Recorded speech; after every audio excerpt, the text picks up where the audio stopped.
Hey everybody, let's talk roses and rose care in August, especially if you garden where I do. I garden in a zone 6 here in mid-Missouri. Our first frost is usually around mid-October.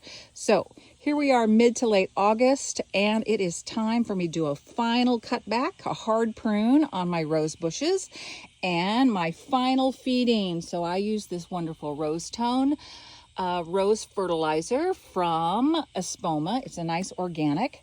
So that's what I'm going to do. I'm going to trim her back. I'm going to put the fertilizer down, and the way that you do that, if you haven't done it before, you're going to pull back the mulch. You're going to throw that granular fertilizer down, scratch it in with your fingers, your hands, or a little garden rake, and water it in really well, and then put the mulch back. So let me show you something real quick on how I like to prune my roses. So I'm going to take these way back till at least the top of this obelisk that's holding them up, and maybe even further down. So let's look at this cane. I'm going to follow it down, and I am going to get to a point where I'm going to cut it right above a set of 5 leaves. So do you see this little stem that comes out? There are 5 leaves. So I'm simply going to grab my pruners. I'm trying to film and hold the camera and do this, but hopefully I'll get in here close. So do you see where my pruners are?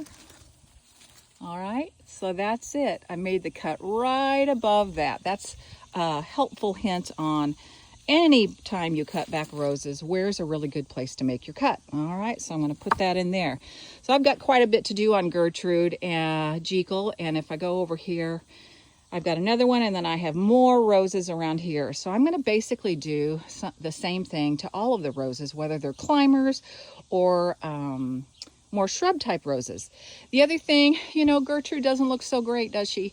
And that's because we had some Japanese beetles. We didn't have a bad infestation, but Japanese beetles feed on the flowers of roses. They don't care about the foliage. So what I chose to do is sacrifice my blooms. So in late July, I removed all of her blooms and buds. But cutting her back today, putting the rose tone in there is going to hopefully guarantee me that she is going to put on one more beautiful show of beautiful pink flowers here in September when the weather gets cooler.